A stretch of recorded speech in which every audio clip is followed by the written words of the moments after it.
ಈ ಗರ್ಭಪಾತ ಅಥವಾ ಅಬಾರ್ಷನ್ ಆಗಬೇಕಾದ್ರೆ ಅಥವಾ ತಡವಾಗಿ ಬಂದು ಮುಟ್ಟೋ ಅಥವಾ ಇದು ಅಬಾರ್ಷನ್ನು ಯಾವ ಥರ ಗೊತ್ತಾಗೋದು, ಅದು ಯಾವ ಸಮಯದಲ್ಲಿ ನಾವು ಹೋಗಿ ಡಾಕ್ಟರ್ಗಳನ್ನ ನಾವು ಭೇಟಿ ಆಗಬೇಕು. ಮೊಟ್ಟ ಮೊದಲನೇದಾಗಿ ನೀವೀಗ ಪ್ರೆಗ್ನೆಂಟ್ ಇದ್ದೀರಿ ಅಂತ ಕನ್ಫರ್ಮ್ ಆದರೆ ಯಾವುದೇ ರೀತಿಯ ಬ್ಲೀಡಿಂಗ್ ನೀವು ಒಂದ್ಸಲ ವೈದ್ಯರನ್ನ ಭೇಟಿ ಆಗೋದು ಒಳ್ಳೆಯದು. ಯಾಕೆ ಅಂತಂದರೆ ಅದು ಥ್ರೆಟನ್ಡ್ ಅಬಾರ್ಷನ್ ಅಂತೀವಿ, ಅಂದರೆ ಅಬಾರ್ಷನ್ ಆಗೋ ಸಾಧ್ಯತೆ ಇರಬಹುದು, ಅಥವಾ ಒಂದೊಂದ್ಸಲ ಅದು ಇಂಪ್ಲಾಂಟೇಷನ್ ಬ್ಲೀಡಿಂಗ್ ಅಂತ ಹೇಳ್ತೀವಿ.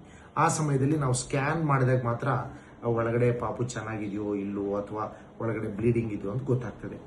ಮೊಟ್ಟ ಮೊದಲನೇದು ಬ್ಲೀಡಿಂಗ್. ಉದಾಹರಣೆಗೆ ನೀವು ಆಲ್ರೆಡಿ ಪ್ರೆಗ್ನೆಂಟ್ ಇದ್ದೀರಿ, ಸೊ ನಿಮಗೆ ವಾಮಿಟಿಂಗು, ಹೆಡ್ಏಕು ಅಥವಾ ಬ್ರೆಸ್ಟಲ್ಲಿ ಪೇನು ಬರ್ತಾ ಇದೆ, ಬಟ್ ಒಂದೇ ಸಲ ಅದು ನಿಂತೋಗಿದೆ. ಆ ಸಮಯದಲ್ಲೂ ಕೂಡ ನಿಮಗೆ ಒಳಗಡೆ ಮಿಸ್ ಕ್ಯಾರೇಜ್ ಅಂತೀವಿ ನಾವು, ಆ ಥರ ಅಬಾರ್ಷನ್ ಆಗಿರೋ ಸಾಧ್ಯತೆ ಇದೆ. ನೀವು ವೈದ್ಯರನ್ನು ಹೋಗಿ ಭೇಟಿ ಆಗ್ಬೋದು. ಅತೀವ ಹೊಟ್ಟೆ ನೋವು ಕೂಡ ಅಬಾರ್ಷನ್ನ ಒಂದು ಲಕ್ಷಣ ಆಗಿರ್ಬೋದು. ಅಥವಾ ಬ್ಲೀಡಿಂಗ್ ಪ್ರಾರಂಭ ಆಗಿ ನಿಮ್ಮ ಮಾಮೂಲಿ ಮುಟ್ಟಿನ ಬ್ಲೀಡಿಂಗ್ಗಿಂತ ಜಾಸ್ತಿ ಇದ್ರೆ, ಓಕೆ.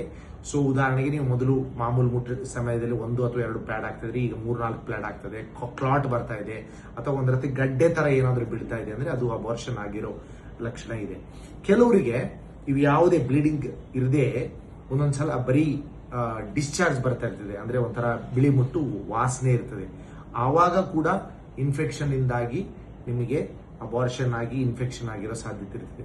ಸೊ ಈ ಎಲ್ಲ ಸಿಂಪ್ಟಮ್ಗಳು, ಇನ್ನೊಂದ್ಸಲ ಹೇಳ್ತೀನಿ, ಜಾಸ್ತಿ ಬ್ಲೀಡಿಂಗ್, ಹೊಟ್ಟೆ ನೋವು, ವಾಮಿಟಿಂಗ್ ಅದೆಲ್ಲ ಕಡಿಮೆ ಆಗೋದು, ಆ ನಂತರ ಡಿಸ್ಚಾರ್ಜ್, ಈ ಥರ ಯಾವುದೇ ಲಕ್ಷಣಗಳಿದ್ದರೆ ನೀವು ವೈದ್ಯರನ್ನೇ ಭೇಟಿಯಾಗಿ ಇದು ಅಬಾರ್ಷನ್ ಆಗಿರೋ ಸಾಧ್ಯತೆ ಇರ್ತದೆ.